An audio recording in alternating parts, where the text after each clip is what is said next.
Bueno, hoy vamos a hablar de hemodinamia.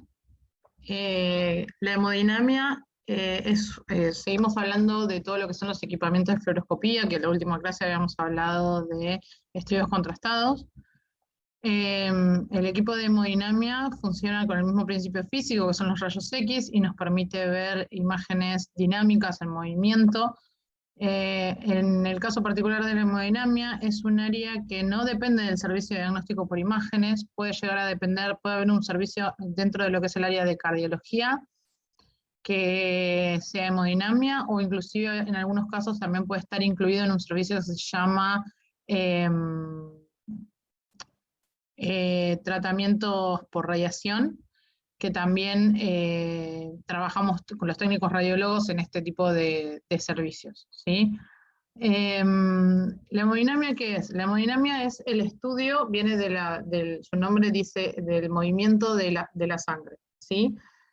Nos permite a nosotros evaluar grandes vasos, desde grandes vasos hasta pequeños capilares, el mismísimo corazón y sus comunicaciones dentro del mismo, por medio de inyecciones de contraste y haciendo un procedimiento que es mínimamente invasivo, introduciendo distintos catéteres y guías. Por medio de los grandes vasos, vamos a poder observar cualquier dificultad o cualquier problema que esté teniendo el paciente, y tienen un grado, hay algunos que son diagnósticos y otros que son terapeutas, porque con este tipo de procedimientos ustedes lo habrán escuchado, es con lo que se colocan, por ejemplo, los stent. Pueden haber escuchado alguna vez lo que es un cierre de ductos, un cierre de CIA. Son distintos procedimientos que se realizan bajo esta modalidad, que si bien entran dentro de lo que es la categoría de cirugía, porque el paciente necesita un periodo de recuperación luego de esto y de control luego de realizar el procedimiento, son cirugías mínimamente invasivas, ya que se trabaja todo ingresando desde distintos puntos del cuerpo, en donde se ingresa por alguna vena o arteria o ambas, ya sea de la femoral, en algunos casos también de la subclavia, para realizar y poder no solamente diagnosticar, sino también en algunos casos hay algunas cosas que se pueden tratar por este medio, por medio de un montón de dispositivos que las vamos a estar viendo. Bien, entonces, como venía diciendo, es una parte de la cardiología que se encarga del estudio anatómico y funcional del corazón y de los grandes vasos, especialmente en lo que es la dinámica de la sangre en el interior de estructuras sanguíneas como arterias, venas, vénulas arteriales y capilares, ¿sí? También sirve para poder observar y diagnosticar dificultades o problemas en lo que es la mecánica del corazón, ya que podemos medir presión, resistencia y flujo sanguíneo, ¿sí? Bien, la historia de los tipos de procedimientos. Los procedimientos de radiología intervencionista, que así se suele llamar el servicio, intervencionismo, empezaron en la década de 1930 con la angiografía. En un principio era puramente diagnóstico para observar, que por eso se realizaban las angiografías, donde se inyectaba un material de contraste por medio de una arteria o vena, para poder observar el flujo y cómo se diseminaban y cualquier malformación o problema que pudieran estar sospechando. En 1960, Mason-Jones realizó una angiografía coronaria transbraquial, o sea, a través de una vena del brazo, llegó a poder observar las arterias coronarias, y a finales ya de la década de 1960 se desarrolla lo que es la angiografía transfemoral, es decir, ingresando por la arteria femoral o vena femoral que están dentro del paquete femoral en la ingle. La angioplastía, trombolisis, embolización, stent vasculares y biopsias son algunos de los procedimientos terapéuticos que se pueden realizar en este tipo de servicios, y que se realizan todos a través de los vasos. No es necesario realizar una operación a corazón abierto, y esto ha disminuido, por ende, muchas complicaciones en lo que es la recuperación de este tipo de patologías. Así es como podemos observar, una vez inyectado el material de contraste con el equipo de fluoroscopía, que podemos observar desde lo que son las venas hasta llegar a los pequeños capilares.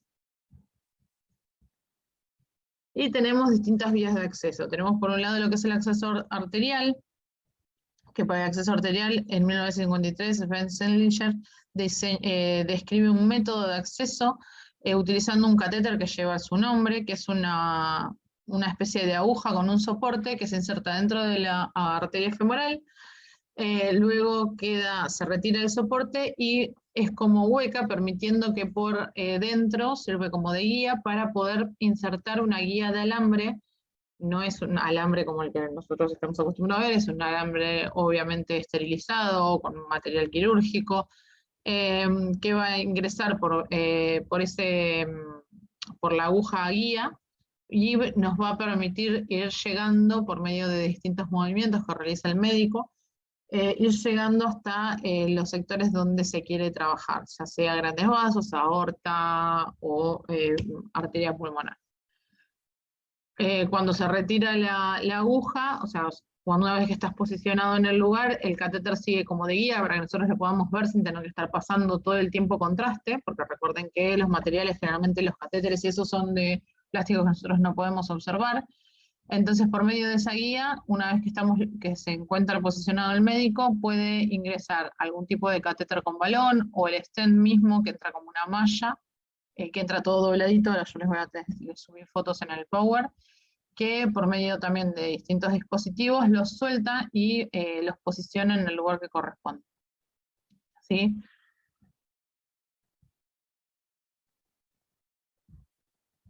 Bien, ahí tienen alguna imagen como para que ustedes puedan más o menos visualizar cómo se ven las arterias y cómo está formada la parte arterial y venosa, las pequeñas diferencias que tienen una con la otra, ya que no solamente es distinta la sangre en color y pulsatividad, sino que también hay diferencias en lo que son la estructura del vaso.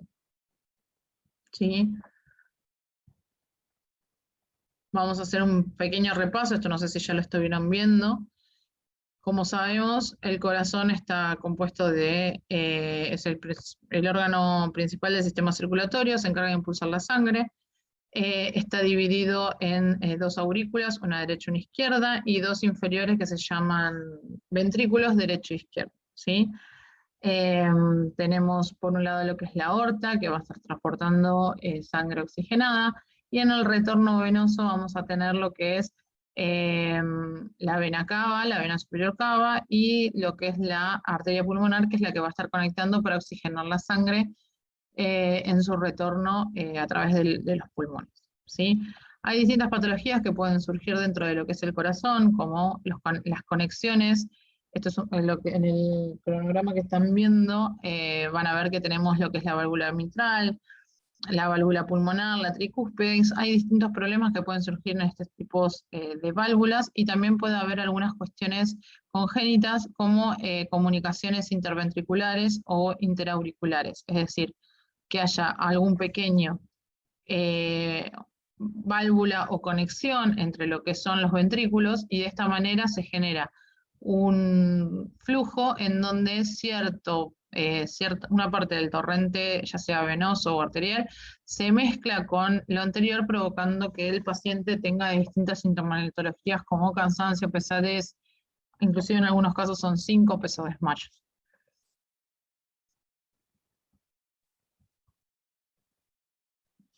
Bien, ahí tienen un esquema de lo que es la circulación mayor y pulmonar. Esto es para que lo lean un poquito, como para repasar cómo es el esquema de la circulación. Y volviendo a lo que es el servicio de hemodinamia, está compuesto por médicos cardiólogos, médicos hemodinamistas. El cardiólogo es aquel que va a ser de nexo entre el paciente y el hemodinamista. El hemodinamista es un médico cirujano. Generalmente ellos se encargan solamente de hacer el procedimiento y a lo sumo un seguimiento previo dentro de la institución, y después va a seguir el control con el médico cardiólogo. Vamos a trabajar también con un médico anestesista.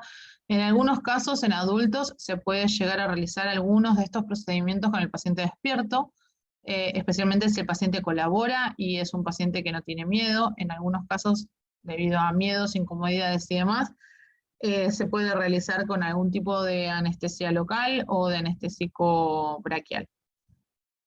Por ende, también vamos a estar trabajando con técnicos de anestesias, enfermeros que van a estar asistiendo y poniendo las vías necesarias para conectar al paciente a los monitores, técnicos radiólogos y los instrumentadores quirúrgicos que van a estar asistiendo al médico durante el procedimiento, alcanzándole todo lo que necesite, ya que se va a realizar en una sala con los cuidados necesarios como si fuera un quirófano, con la única diferencia que en vez de tener solamente una camilla, la camilla está equipada con el equipo de hemodinamia, que es un arco en C de fluoroscopía que no es móvil, es fijo.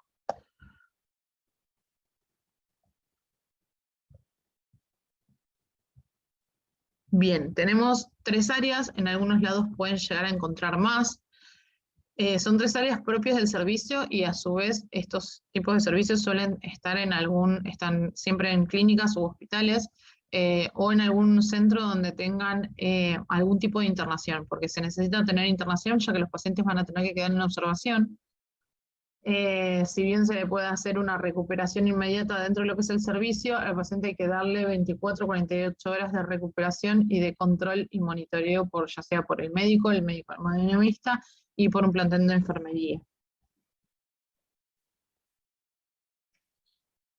Bien, por un lado vamos a tener el área de comando, en donde vamos a tener los distintos monitores. Esto que ven acá es el comando del equipo, en donde nosotros lo iniciamos, lo prendemos y nos va mostrando los valores de kilovoltaje y miliamperaje que se van a estar liberando a medida que, porque es el médico el que va a ir haciendo los disparos. Por medio de un pedal, el médico mientras trabaja, cuando necesita radiación, es él el que se encarga de realizar los disparos. Y desde ahí podemos verificar la dosis que está saliendo, ya que tiene un sistema automatizado que dependiendo de, como tiene un identificador de imágenes y dependiendo del tamaño del paciente, las dosis se suelen amoldar por medios de parámetros prefijados en el equipo. Es decir, si el paciente es muy grande o estamos pasando de lo que es el abdomen a el fémur, que tenemos una menor grosor, menos densidad dentro de lo que es el área a visualizar, el mismo equipo regula esto y disminuye los valores. Pero ahí nosotros podemos estar mirando qué es los valores para corroborar que los valores estén dentro de lo necesario y para poder llevar en cuenta cómo es el funcionamiento del equipo. Ahí tenemos una imagen ya más de arriba de lo que es la consola. En lo que es en la sala de exploración, que es donde va a permanecer el paciente, vamos a tener la camilla, como les decía, es un equipo como un arco en C. Solamente que está fijo, la sala está preparada toda en función del equipo de hemodinamia. Estos son 2 monitores por donde el doctor va a poder estar viendo y visualizando y comparando imágenes. Con los pedales va a tirar, le va a aparecer la imagen en un monitor y nosotros le podemos dejar congelada o pasar un video en el otro para poder comparar el antes y el después o cualquier cosa que el doctor quiera poder visualizar durante el estudio. En el borde de la camilla van a ver que está este soporte. Nuestro trabajo dentro de lo que es el servicio de hemodinamia es no solamente encargarnos del funcionamiento del equipo, si bien es el médico el que va a estar dando radiación, nosotros nos vamos a estar localizando al pie de la camilla, manejando este control, en donde nosotros nos encargamos de dar las angulaciones, ya que el arco se angula como una C, pasando por encima y por debajo del paciente, y también se puede angular hacia los pies, o sea, dando angulación cefálica o podálica, dependiendo de lo que el doctor nos necesite. Nosotros vamos a estar desde acá, donde tenemos todos los controles para poder mover el arco, levantar la camilla, bajarla, abrir los colimadores o cerrarlos, y poder realizar todos los movimientos necesarios del equipamiento. Estos son distintos insumos, como van a ver las salas están preparadas a modo quirófano, donde vamos a tener una bomba, esto es una bomba inyectora de contraste, acá vamos a tener un medidor de presión, eso es un monitor para poder ir monitoreando las presiones en los grandes vasos de cómo es el flujo sanguíneo. vamos a tener mesas quirúrgicas para apoyar todos los implementos, en donde después se van a preparar los campos.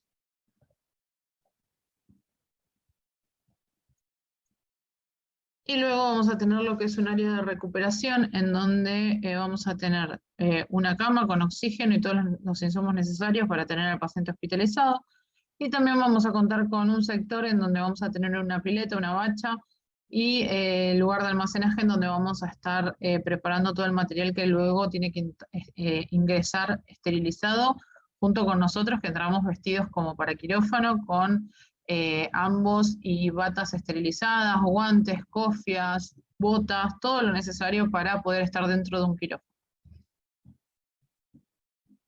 Bien, siempre que vamos a trabajar con radiaciones, y como ustedes como ya les comenté, nosotros vamos a estar parados en el pie de la camilla, realizando los movimientos de la camilla y del arco en C, entonces vamos a estar expuestos, nosotros no vamos a estar protegidos como en otros servicios que estamos detrás de un vidrio plomado y una pared plomada. En este caso, como permanecemos dentro de la sala de exploración, siempre tenemos que tener en cuenta que estamos trabajando con radiaciones ionizantes y que tenemos que utilizar todos los implementos a nuestra disposición. En el caso de que haya gafas, guantes, protectores tiroideos, y si en el momento no somos necesarios por movimientos de la mesa, debemos permanecer fuera de la sala. Perdón, chicos. Bueno, hay distintos procedimientos que se pueden realizar, hay un sinnúmero de técnicas, y ya sea para el diagnóstico o para el tratamiento, que se pueden realizar. Los principales son los cateterismos, los cierres de ductos, las valvoplastías, perdón, electrofisiológicos y ablación, y los acretismos placentarios. Estos son distintos estudios que podemos llegar a ver. Van a ver que el Power, yo después los voy a subir entero, pero van a ver que el Power abajo les va a hablar sobre cada uno de ellos. A mí principalmente se los doy como información, porque la verdad es que no hay una materia a lo largo de la carrera que hable sobre hemodinamia. Yo me recibí y tuve que aprenderlo desde cero. Entonces me gusta que tengan, aunque sea una lejana idea de lo que es la hemodinamia. Y hoy en día se utiliza cada vez más, y son servicios en donde, como les digo, como las carreras no están preparadas para este tipo de servicios y te preparan dentro de los servicios, es muy poco lo que se da. A medida que van apareciendo cada vez más, ahora me enteré el año pasado que había algunas profes que ya lo estaban dando más, que estaban más incluido un poco en algunas materias. Entonces, les pido después que tranquilos en su casa los lean. A mí me interesa que ustedes sepan, hasta que conozcan cuáles son los estudios, los procedimientos que se pueden realizar. Y el resto de las diapositivas se los dejo a modo de información, para el que quiera, lo pueda o le interese, ya que son servicios en donde siempre se busca gente. La verdad es que en los últimos años me he enterado de varios servicios en donde están buscando gente para hemodinamia. Y es algo muy lindo, porque tenés que tener mucho conocimiento de los vasos para poder asistir a los médicos, y es un servicio lindo para trabajar y para poder obtener una buena salida laboral. ¿Sí? ¿Alguna duda sobre lo que les estoy diciendo? Esto quería que vean.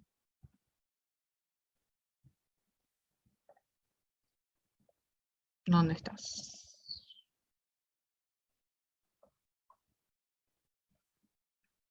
Profe, yo tengo una duda de los trabajos. Sí, decime. ¿Cuándo nos va a entregar la nota?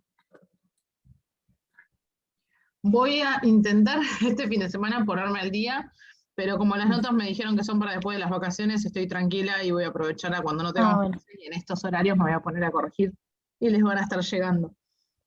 Bueno, gracias. No, igual tranquilos, que igual los estoy leyendo, pero todavía no les puse nota. Fíjense, no sé si está presente alguno que he devuelto, que hubo un par que devolví, que les hice algunas correcciones y los devolví para que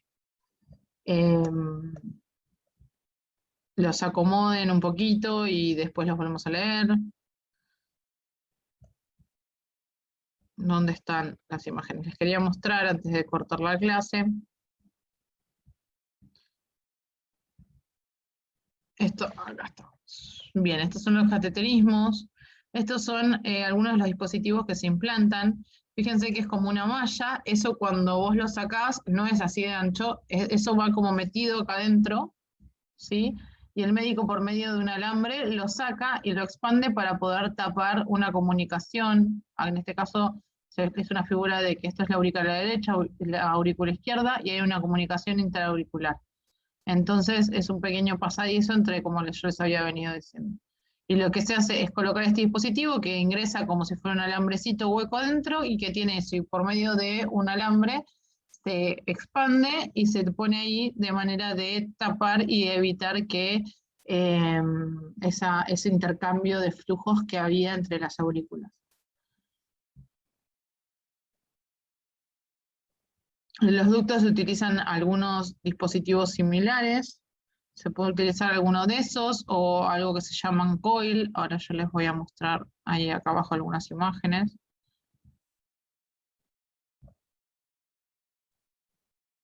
Los ductos, ven, esto es lo que nosotros le llamamos el coil. Esto viene todo enroscadito acá adentro y lo que ingresa es este catéter. Claramente la imagen está muy agrandada. Es re finito, es un alambrecito tipo un catéter como de las vías cuando te ponen en el hospital. Esto va todo enroscado ahí y por medio de un dispositivo se libera y se empieza como a enroscar sobre sí mismo de manera de tapar cualquier comunicación, en este caso una comunicación de ductus. Esto es un ductus, es una comunicación entre lo que es la aorta y la arteria pulmonar. Fíjense que esto no debería comunicarse, entonces se comunica ahí y se inserta el coil en esta parte de manera que evita que pase el flujo entre lo que es la aorta y la arteria pulmonar. Fíjense, de esta manera queda cerrado y se acomoda este pequeño problema fisiológico del paciente. Sí, hay distintos tipos de inductores, van a ver que, como yo les decía, hay distintos tipos de catéteres e inductores con los que trabaja el médico. Y estos son distintos formatos que tienen los COIL y las guías de diagnóstico. Bueno, ¿alguna duda sobre este tema?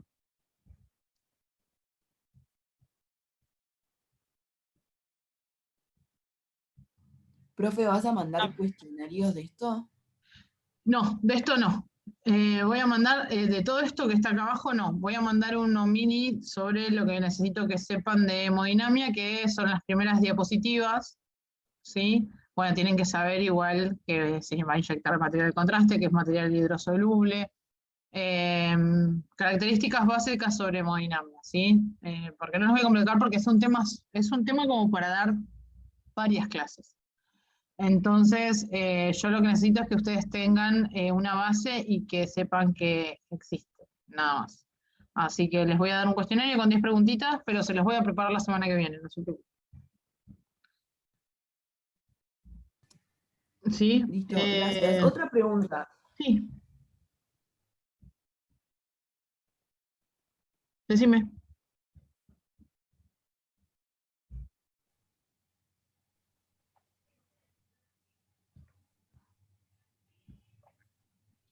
¿Alguna otra pregunta?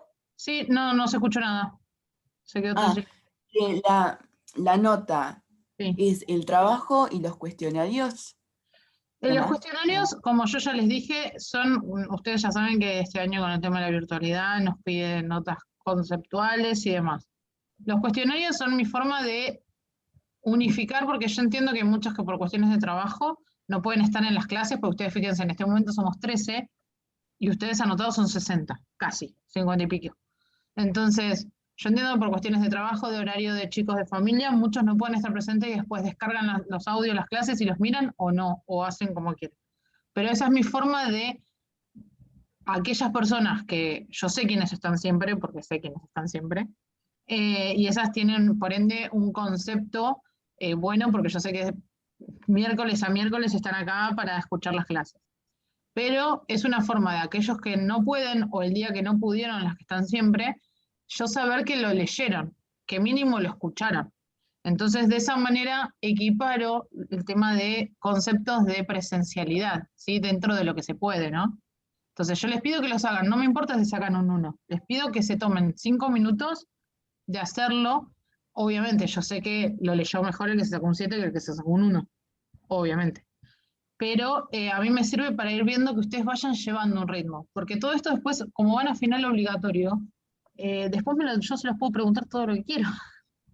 Lo que necesito es que ustedes vayan llevando un ritmo y que no se queden, porque si no, si ustedes pretenden arrancar en diciembre y ponerse a leer todo desde abril, no van a llegar. Se los digo ahora, no van a llegar. No conozco a nadie que haya llegado. Así que esa es mi forma de saber quién va llevando más o menos al día y por ende darle una nota más, ¿no? Un concepto mejor a aquellas personas que lo van llevando más al día por más de las dificultades que tengan. Por eso les pido, pero sí, eso todo en la nota se va a englobar todo. Voy a tener siempre en cuenta quiénes son las que están siempre, voy a tener en cuenta quiénes han tenido dificultades y me han escrito para preguntarme esas dificultades, y voy a tener en cuenta quiénes hayan llevado más o menos al día los cuestionarios, es indiferentemente de la nota. La nota a mí me sirve para saber qué tanto lo leyeron y qué tanto entendieron, y a ustedes por ende para lo mismo, para saber si es un tema que está entendido o no. Claramente, si vos te sacaste un 2 en un cuestionario, el tema no está entendido. Hay muchos conceptos que están faltando. O lo tenés que leer de nuevo, o me tenés que escribir para solicitar que te conteste algunas preguntas de lo que no estás entendiendo. Sí, esa es la finalidad de los cuestionarios. Pero yo quédense tranquila que al final de año me acuerdo de todo. Y lo que no me lo acuerdo lo tengo anotado. Profe, yo tengo una pregunta. Sí. Con respecto al final, usted nos va a hacer una pregunta sobre, ¿podemos elegir un tema en sí y defendernos sobre ese tema o engloba todo? Porque el profesor de biología a nosotros nos deja elegir un tema y charlar sobre ese tema. Sí, bueno. Yo en realidad depende. Yo los dejo elegir un tema porque siempre, yo entiendo que, yo es más, yo era la clásica que siempre preparaba un tema, pero eso no quita que puedo preguntar sobre cualquier cosa de lo que yo haya dado. ¿Sí? O sea, ustedes pueden preparar, el tema para mí, para lo que sirve, es para como distender. Uno entra muy nervioso a un final, entonces vos ya sabés que tenés un tema súper aprendido, querés hablarlo, listo, me lo hablás. Se supone, obviamente, que va a estar bien el tema y que si yo te pregunto sobre ese tema, lo tenés que tener muy bien sabido. O, no, o capaz que no pregunto nada, porque si está muy bien, capaz que no me dejas nada a preguntar. Y después siempre alguna preguntita sobre random, qué sé yo. Una pregunta sobre el primer cuatrimestre, una pregunta sobre el segundo cuatrimestre. Si me las responden bien, no, generalmente no son preguntas de te tengo una hora hablando, son preguntas sencillas. Por ejemplo, es como si yo ahora te dijera, ustedes ya vieron todos los temas que venimos viendo hasta ahora. Es como si vos me preparas hemodinamia y yo te digo, bueno, muy bien hemodinamia, decime qué es epistemología. ¿Me decís la definición de epistemología? Buenísimo. Decime qué principio físico utiliza el servicio de densitometría. ¿Me lo contestás? Listo, ya está, te fuiste a tu casa y con una re buena nota. El tema es cuando ya no llegan a contestar y me pongo a buscar a ver qué temas más leyeron y ahí empezamos a bajar cada vez más la nota y se empiezan a enroscar. Ese es el problema. Sí, perfecto, profe, gracias. Pero generalmente lo del tema preparado siempre está bueno porque es como que ya entras con un puntito. Después son una o dos preguntitas más, depende de qué tan bien preparado está, una preguntita más de algo por ahí, pero por eso te digo, no es algo, no les voy a dar preguntas de, a ver, hablame de todos los feudales y los burgueses y me meten 10 minutos hablando de todo lo que... No, son preguntas puntuales de qué es ciencia, qué es tecnología, cuáles son los principios físicos, cómo son las áreas de tal servicio. Son preguntas así, o me contestás, si lo entendés, generalmente son preguntas que las sacan si lo entendieron. Así Perfecto, que, profe, gracias. no, ni por qué, chicas. Bueno, cualquier cosita ya saben que me escriben. Y recuerden que este tema es cortito hasta ahí. El cuestionario, es más, no sé si no voy a dejar los cuestionarios de esto y del tema de la semana que viene. La semana que viene ya empiezan las ocasiones, la otra. No, el viernes, digamos, profe, porque empiezan el lunes 19. El lunes 19. Ah, listo. Entonces ya, quédense tranquilos, los cuestionarios los dejamos para cuando vuelvan. Ya está. Profe, y otra pregunta, Sí. que es lo mismo que le estábamos preguntando a otros profesores. Ujú. Luego del receso invernal, hay Sí. 2 semanas o una semana que se toman finales. ¿Esas Sí. nosotros no tenemos clases con No, usted o la no, vemos? no tienen clase. Ah, listo. Históricamente no hubo, Perfecto. salvo que haya algún cambio de ministerio, históricamente no se dan clases, es como un mes que tienen de receso en realidad porque no tienen clase. Y como ustedes están en primer año, que no tienen finales para rendir, yo voy a estar tomando a los chicos de años anteriores y demás, así que no vamos a dar clase. Ah, listo. Perfecto, profe. Gracias. Así que los veré el año que viene, cuando quieran, si alguno se queda para rendir en agosto del año que viene. Así que bueno, chicos, cuídense mucho, buenas vacaciones, descansen, aprovechen, y los que no hayan podido, como yo en el caso que estuve corta leyendo los trabajos, el que se quiera poner al día puede ir subiendo las cosas, que yo a medida que voy terminando sigo leyendo lo que me vayan subiendo, ¿sí? Sí, Profe, profe. Gracias. Sí, ¿el tema de hoy lo va a subir así lo vamos leyendo? sí, les voy a subir el PowerPoint y la clase de hoy. Bueno, muchísimas gracias. Sí, bueno, cuídense, chicos. Chao, profe. Chao, Adiós. profe. Que tenga buenas vacaciones. Igualmente.